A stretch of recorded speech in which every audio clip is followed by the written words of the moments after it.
एक और रंग भी देखिए बंगाल का, एक और रंग भी देखिए बंगाल का।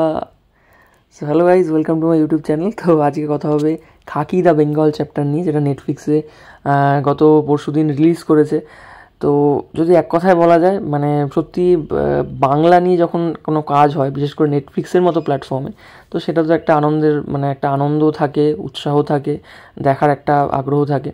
তো যদি এক কথায় বলতে হয়, খুব ভালো লেগেছে, বেশ একটা ভালো কাজ হয়েছে খাকি দ্য বেঙ্গল চ্যাপ্টার। এর আগে খাকি দ্য বিহার চ্যাপ্টার বলে একটা নীরাজ পান্ডেরই সিরিজ এসেছিলো এই নেটফ্লিক্সেই। তো এটা আর ওটা কিন্তু আলাদা গল্প। তো এটা মানে খাকি দ্য বেঙ্গল চ্যাপ্টার আলাদা একটা স্ট্যান্ড অ্যালোন গল্প। কেউ যদি বিহার চ্যাপ্টার নাও দেখে থাকেন, তারা কিন্তু আরামসে বেঙ্গল চ্যাপ্টার দেখতে পারেন, কোনো প্রবলেম নেই। বিহার চ্যাপ্টার সম্পূর্ণ আলাদা একটা গল্প ছিল, বিহার নিয়ে, আমি দেখেছি ওটা। তো যাই হোক, খাকি দ্য বেঙ্গল চ্যাপ্টার অবশ্যই কিছু নেগেটিভ দিক আছে, তো সেগুলো নিয়ে পরে আসছে। আগে কিছু পজিটিভ দিক বলি। আগে গল্পটা যদি ছোটো করে বলি, ট্রেলারে যেরকম দেখিয়েছে যে পরমব্রত চ্যাটার্জি, যে সপ্তর্ষি সিনহা বলে একজন আইপিএসের ক্যারেক্টার করেছে, সে একটা ক্রাইমের ইনভেস্টিগেশন করতে আসে, মানে তাকে রুলিং পার্টি নিয়ে আসে একটা ক্রাইমের ইনভেস্টিগেশন করার জন্য। তো সেখান থেকে সে একটু গভীরে ঢুকতে ঢুকতে একটা বড় একটা র্যাকেটকে ধরার জন্য মানে এগিয়ে যায়, সেই পথে এগিয়ে যায়। কিন্তু তারপরে তার কী পরিণতি হয়, এবং তারপরে সেই মিস্ট্রিটাকে সলভ করার জন্য অর্জুন মৈত্র বলে ক্যারেক্টারটাকে আনা হয়। সেও একজন আইপিএস, সেই ক্যারেক্টারটা প্লে করছে জিদ্দা, আমাদের সুপারস্টার জিদ্দা। তো তারপরে সে কীভাবে সেই র্যাকেটটাকে ধরতে পারে কি পারে না, সেই সিন্ডিকেটটাকে কীভাবে সে ট্র্যাপ করে। এত পলিটিশিয়ান, এখানে প্রসেনজিৎ চ্যাটার্জি বরুণ রয় বলে একটা ক্যারেক্টার প্লে করছে, যে ওই রুলিং পার্টির একটা বড় মাথা। তো তার মানে সে তাদের রুলিং পার্টির এত হাত থাকা সত্ত্বেও, এত পাওয়ার, এত ফোর্স থাকা সত্ত্বেও কীভাবে সিন্ডিকেটটাকে অর্জুন মৈত্র ট্র্যাপ করে, আলটিমেটলি কী হয়, তো সেটাই দেখার, সেটা নিয়ে এই গল্পটা, সেই খাকি দ্য বেঙ্গল চ্যাপ্টার। তো এখানে পজিটিভ দিক বলতে, প্রথম দুটো এপিসোডে গল্পটা প্রচণ্ড স্লো লাগে আমার, কারণ ওখানে চেনা কিছু ট্রোপ ইউজ করে, যে নর্মালি এই ধরনের সিনেমা বা এই ধরনের সিরিজগুলো যে ধরনের কিছু ট্রোপ ইউজ করে, যেমন একটা কিছু ঘটনা ঘটলো, তারপরে আস্তে আস্তে কিছু গ্যাংকে দেখায়, তাদের মধ্যে কী কী ঘটনা ঘটছে সেগুলো দেখায়, তারপর একটা পুলিশ আসে, ইনভেস্টিগেট করে নর্মালি। তো সেই সব জিনিসগুলো খুব চেনা লাগবে। গল্পটা ইটসেলফ খুব চেনা, খুব মানে এমন নয় যে খুব নতুন কিছু দেখায়। কিন্তু থার্ড এপিসোড, মানে ওই সেকেন্ড এপিসোডের শেষ দিক থেকে আস্তে আস্তে মেইন গল্পটা ফোকাস করে ওই মোটামুটি যেখান থেকে অর্জুন মৈত্রর এন্ট্রিটা হয় আর কি। তো সেখানে কি হচ্ছে, তারপরে কিভাবে অর্জুন মৈত্র এই যেটা বললাম, এত পাওয়ার, পলিটিশিয়ানদের এত, মানে রুলিং পার্টির এত বড় বড় মাথার যে পাওয়ার, তারা যেভাবে শেল্টার দিচ্ছে সেই ক্রিমিনালগুলোকে, তাদের আন্ডারে যেভাবে নেক্সাস টাইপের যে ক্রাইমগুলো হয়ে যাচ্ছে। যেমন একটা উদাহরণ দিচ্ছি, সেই সময় আর্লি 90s কিন্তু আমাদের কলকাতায়, আমাদের ওয়েস্ট বেঙ্গলে স্কেলিটন পাচার হতো, মানে কঙ্কাল পাচার হতো, বিভিন্ন কবর টবর খুঁড়ে কঙ্কাল নিয়ে যাওয়া হতো, বা অনেক সময় মর্গের লাশ থেকে কঙ্কাল বের করে স্কেলিটন হিসেবে বিক্রি করা হতো। কখনো কখনো কিডন্যাপিং কেস হতো, মানুষ উধাও হয়ে যেত, সেখান থেকে স্কেলিটন পাচার হতো। তো এই যে জিনিসটা এখানে কিন্তু ভালোভাবে ইউজ করেছে, মানে ওয়েস্ট বেঙ্গলে যারা বাইরের দেখছে, যারা নেটফ্লিক্স তো অনেক মানুষ দেখে, তো যারা বাইরে থেকে দেখছে, ওয়েস্ট বেঙ্গলের বাইরের মানুষ, তারা কিন্তু সেই সময়কার জিনিসগুলোকে দেখতে পাবে। মানে এখানে কিছু কিছু ঝলক সেই সময় ওয়েস্ট বেঙ্গলের যে, আর এটা কিন্তু আর্লি 90s গল্প, এটা কিন্তু এই 2024-25 গল্প নয়, এটা কিন্তু 1992, 95, 2002 এই সময়ের গল্প, ওই টাইমটার গল্প। তো সেই সময় ওয়েস্ট বেঙ্গলে কী কী ক্রাইম হতো, কীরকম কী হতো, সেই জিনিসটা কিন্তু এখানে ঝলকটা বেশ সুন্দর দেখিয়েছে। তো সেখান থেকে এত, মানে এটা কে করছে, রুলিং পার্টির কোনো হেল্প ছাড়াই কি হয় এত বড় বড় ক্রাইম। তো সেটাকে যেভাবে এক্সিকিউশন করেছে, এখানে দেখিয়েছে যেভাবে তারা ক্রিমিনালগুলোকে হেল্প করছে, আবার তাদের মানে হাতের পাপেট করে পুলিশগুলোকে যেভাবে নিয়ে আসছে। আবার সেই পুলিশগুলো যখন তাদের মতো করে কাজ করছে না, সেই রুলিং পার্টির মতো করে কাজ করছে না, নিজেদের মতো করে কাজ করছে, নিজেদের মতো করে ইনভেস্টিগেশন করছে, তাদেরকে যেভাবে সরিয়ে দাও, এই যে ব্যাপারটা তখন হতো, ইভেন এখনও হয়, এখনও যে হয় না তা নয়, সেই জিনিসগুলো কিন্তু এখানে খুব সুন্দরভাবে দেখিয়েছে। অর্জুন মৈত্রর ক্যারেক্টার হিসেবে জিৎ অসাধারণ।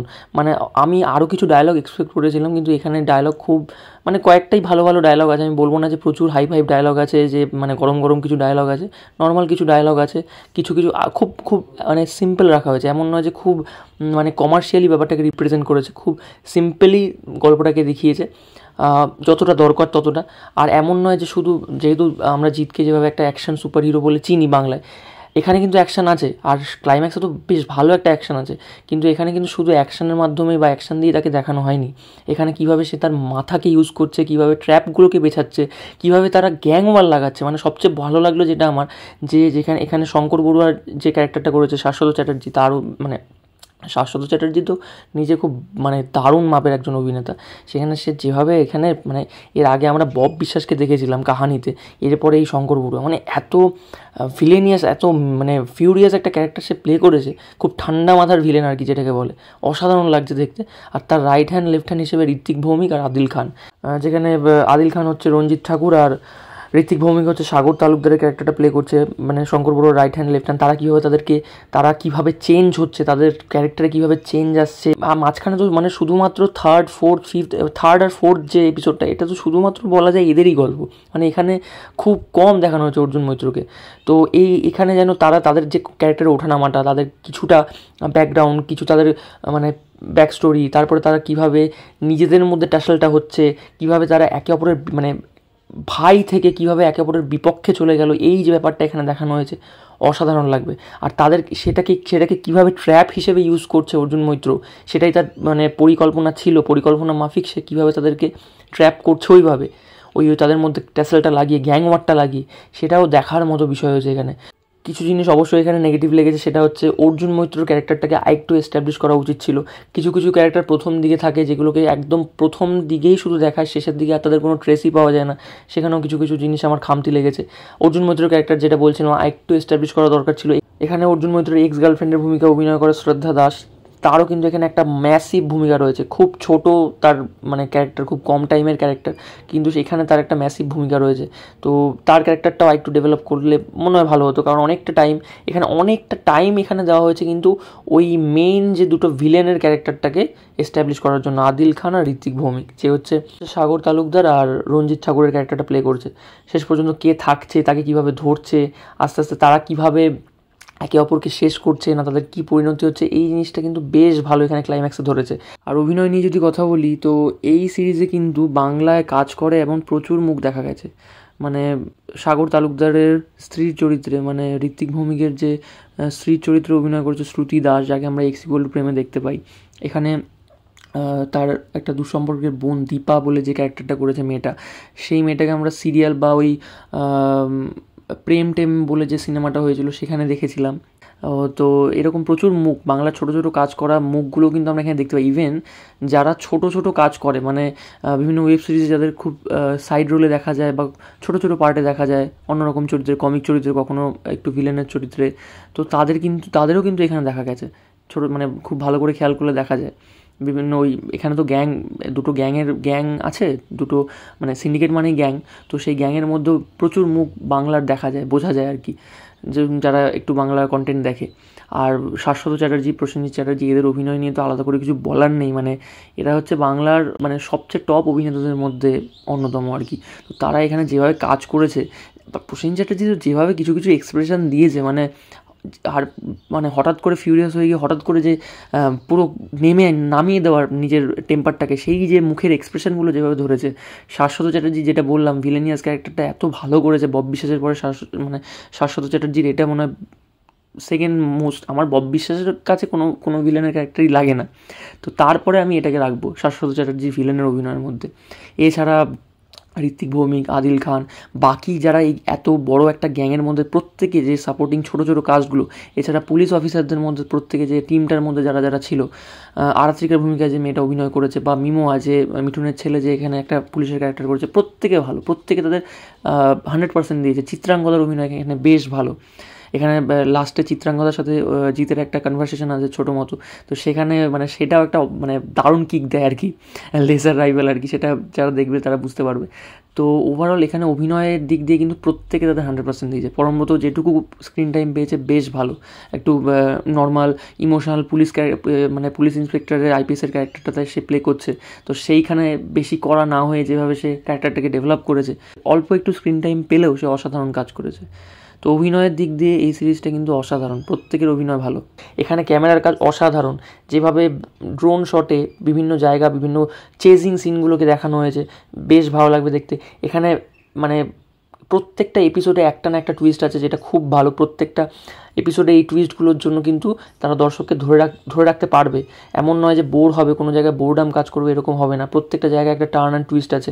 শেষে তো একটা অসাধারণ টুইস্ট আছে এখানে, মানে একটা ইনফরমেশন লিকের একটা ব্যাপার আছে, সেইটা কীভাবে ধরছে, এই জিনিসগুলো অসাধারণ লাগবে দেখতে। এছাড়া ক্লাইম্যাক্সও ভালোই, যেটা বললাম। গান, জিৎ গাঙ্গুলি অসাধারণ কাজ করছে অনেক দিন পর, মানে জিৎ আর জিৎ একসাথে, মানে সুপারস্টার জিৎ আর জিৎ গাঙ্গুলি একসাথে। তো জিৎ গাঙ্গুলি এখানে অসাধারণ মিউজিক করেছে। তো খাকি দ্য বেঙ্গল চ্যাপ্টার ওভারঅল দিক দিয়ে দেখতে গেলে কিন্তু বেশ ভালো একটা কাজ হয়েছে।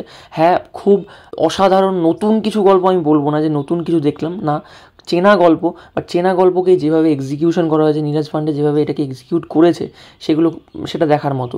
আর এছাড়া এখানে যেটা বললাম, স্ক্রিন প্লে বেশ ভালো, কোনো জায়গায় বোরডাম মনে হবে না, বরঞ্চ অর্জুন মৈত্রর ক্যারেক্টারটাকে আরেকটু এস্টাবলিশ করলে ভালো হতো, যাই হোক।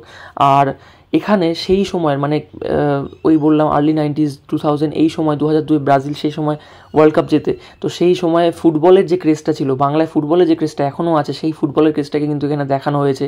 সেই সময় রোনাল্ডিনো একরকম, মানে সামনের দিকে চুল কেটেছিল, সেই হেয়ার স্টাইলটা এখানে একজনের মধ্যে দিয়েছে, এটা সেই সময় ক্রেজটাকে, মানে ওই পিরিয়ডটাকে সুন্দরভাবে ধরেছে, এটা বেশ ভালো লাগবে দেখতে। তো ওভারঅল এই ছিল আমার রিভিউ। যারা খাকি দ্য বেঙ্গল চ্যাপ্টার দেখেননি তারা অবশ্যই দেখুন, আর যারা দেখে ফেলেছেন তারা অবশ্যই কমেন্ট সেকশনে জানান কেমন লেগেছে।